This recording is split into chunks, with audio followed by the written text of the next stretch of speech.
110 foi o número de anos que passaram sob a fundação da Sociedade Filarmónica Ancianense de Santa Cecília. Feitas as contas, o nascimento deu-se no dia 18 de fevereiro de 1903 e Adolfo Leopoldo de Figueiredo destaca-se como o principal sócio fundador e dirigente nos primeiros anos desta instituição. No tempo em que ancião ainda se escrevia com C curvo, a designação era outra.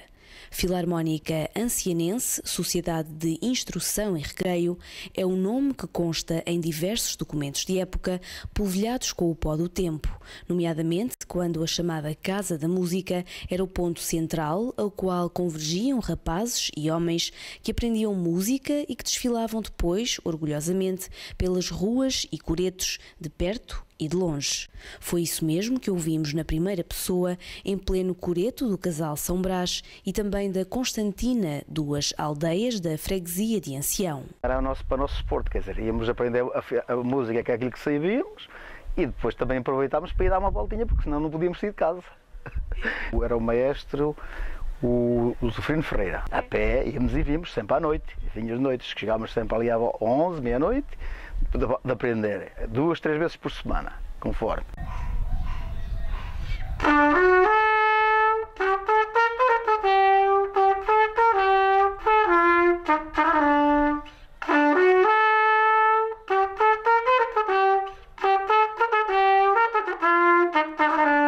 Tínhamos sempre muito pessoal a atuar, naquele tempo havia o pessoal, não tinha outra coisa e sempre se metia a ver a Filarmónica, juntava-se o pessoal todo em volta, como fosse hoje um rancho folclórico, outra coisa do género, mais, ou talvez mais naquela altura. Meus colegas eram, hoje um ainda lá anda, que é o Aníbal, era o Jaime, era o meu irmão Luís.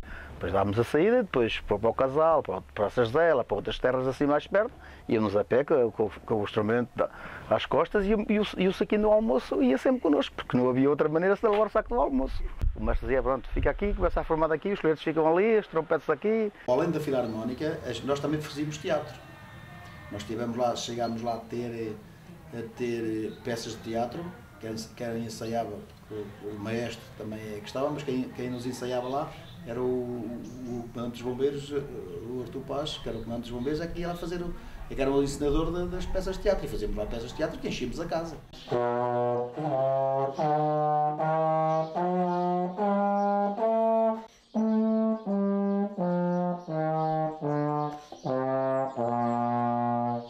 Eu, na altura, tinha uma namorada na Sazela e ele perguntou-me se eu era capaz de sair na procissão e estar lá no coreto a fazer de conta. Então ensaiámos lá na sede, o marca-passo. Eu, marca-passo, nunca tive dificuldades e pela vida fora tive marca-passo muita vez, de maneira que eu já tinha a farda.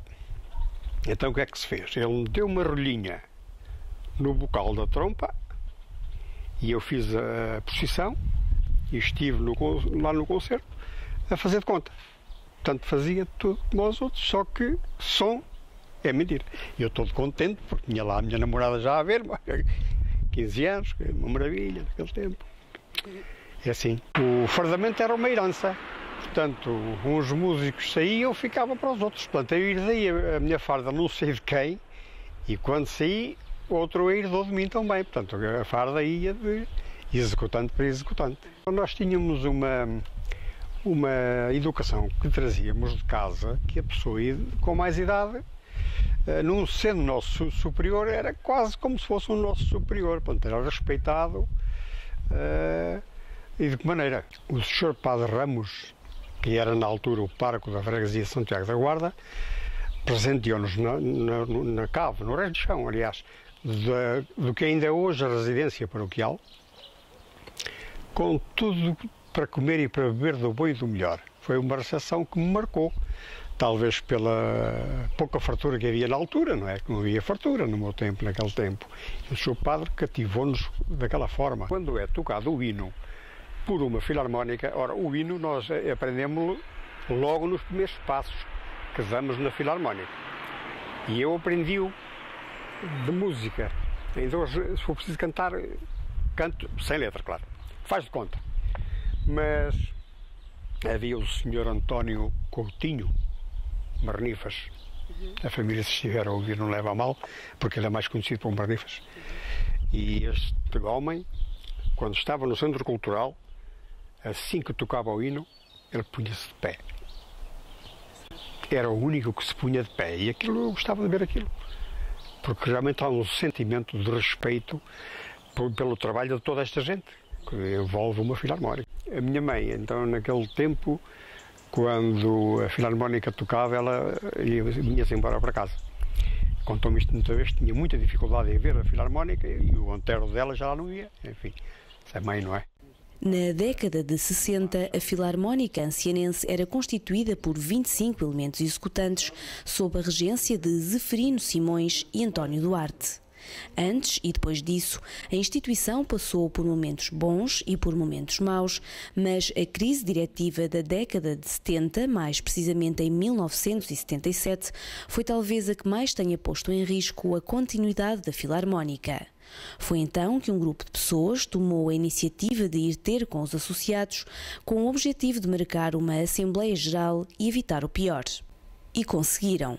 A Filarmónica ganhou nova força e de nota em nota sobreviveu ano após ano. E na altura era por demais evidente que a Filarmónica assentava em 2 pessoas, 3 pessoas talvez no máximo, o professor Emílio e o Sr. António, que no fundo tinham que gerir a coletividade com os parcos meios que tinham. Na altura a sede era também uma sede emprestada, era ali uma salinha em frente aos Correios, num edifício que até já nem existe, por cima do Grêmio da Lavoura, não era? Quando eu deixei de ser executante, já foi para preparar o centenário, porque foi no ano anterior que eu deixei de executar.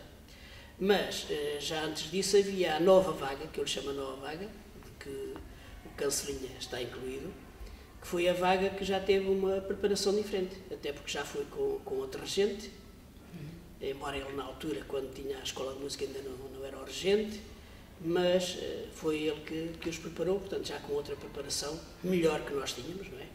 E também foi na altura em que vieram os novos instrumentos, que ainda agora estão em uso. Outra coisa que eu me recordo também, que foram momentos, acho que importantes para a Filarmónica. A primeira foi logo depois, em 79, 2 anos dessa remodelação, que se abriu às mulheres, porque até aí a Filarmónica era só de homens. E nessa altura, em 79, já entraram mulheres dessa escola de música.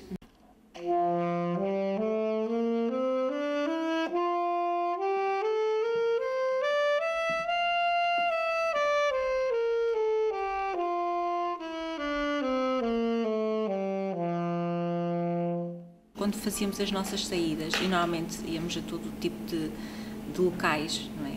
Em que muitas vezes estávamos quase só nós fazíamos a festa toda, e isso levava a que houvesse um convívio bastante grande. A minha irmã, portanto, na família tudo esteve um bocadinho ligado à música.